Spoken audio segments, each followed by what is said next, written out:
Hello，大家好，今日又係我哋移民英國生活資訊啦。今日咧係我哋嘅 Bonfire Night，所以咧我哋帶大家咧去睇一睇呢度放嘅煙花。1年前咧我哋都播過嘅，咁今日咧就係有聲。我記得1年前好似冇聲。今日我哋約咗啲朋友啦，去咗當地。因為佢哋一啲 council 咧會喺呢啲鎮嗰度咧係一個大空地啊。咁我哋今日就去咗個馬場。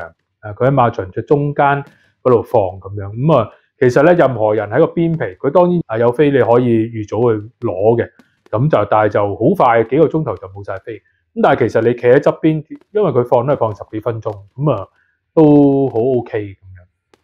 咁順便咧當播緊放煙花嘅時候咧，大家我都想同大家吹下水啦，都講下一啲嘅嘢啦。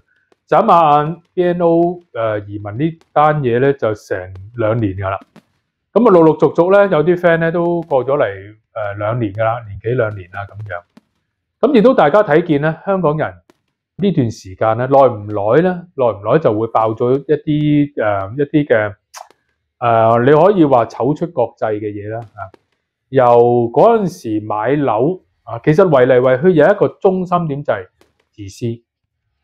唯我主義，永遠就係從自己角度去諗點樣按住自己最方便、最有利嘅途徑方法去達到目的咁甚至乎有陣時咧可以用嚟形容就係話不擇手段㗎啦，有少少。譬如好似最近啦，鬧到熱烘烘嘅就係去報一啲嘅思考啦，係嘛？我諗都好多人都聽過啦。咁點解我哋仲喺度即係趁住放煙花嘅時候講一講咧，就係都好嘅，個氣氛冇咁緊張嚇，冇咁起碼緩和一下咁欣賞下煙花咁啊。順便我都想提一提，同埋如果係即係 YouTuber 或者係話 KOL 嘅，真係大家去互相一齊去提一提彼此，即係我哋身為香港人嘅，我哋既然去到人哋嘅國家，人哋有自己源遠流長嘅文化，佢哋嘅一啲嘅你可以話價值觀、道德觀都係好唔同嘅。香港咧，我都覺得係以前都提過，上一代同呢一代慢慢轉變咗。咁當然啦，有啲人又會話：喂，點樣界定上一代、下一代咩而家呢一代？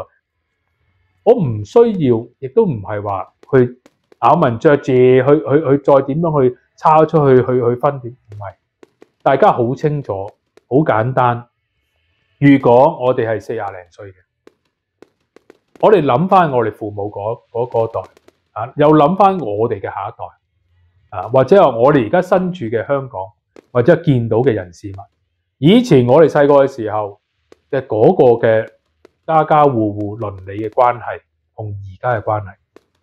唔需要再拗咁多，但係我哋就將好多陋習咧，就將佢搬埋，隨住我哋腳步咧搬埋過嚟英國。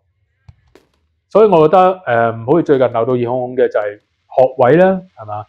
有啲人居然諗到就係我先報咗啲私校先咁樣，跟住咧就萬一即係個心儀嘅學校未報到嘅，咪讀住私校先。咦，心儀嘅學校收啦，反正都係好似。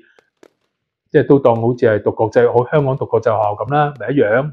所以咧就可以唔使讀私校啦，可以接住讀公校啦咁。但係咧就冇諗到人哋真係收生收咗你，就諗住冇諗過我哋係咁嘅。真係就係全年㗎啦可能就係冇咗幾個學生。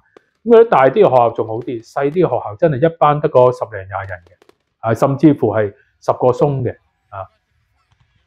咁你話點咧？有少咁1兩個，嚴格上嚟講少咗成10幾20個% 㗎啦，可以咁講。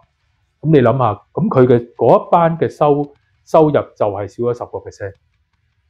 所以作為香港人嘅，多啲去諗下其他人啦。當然我哋呢個 channel 咧係已經縮片縮到去最基本嘅。其他我都呼籲啦，其他嘅KOL 啦，或者係 YouTuber 啦，即係真係都幫手，我哋一齊去提醒香港人。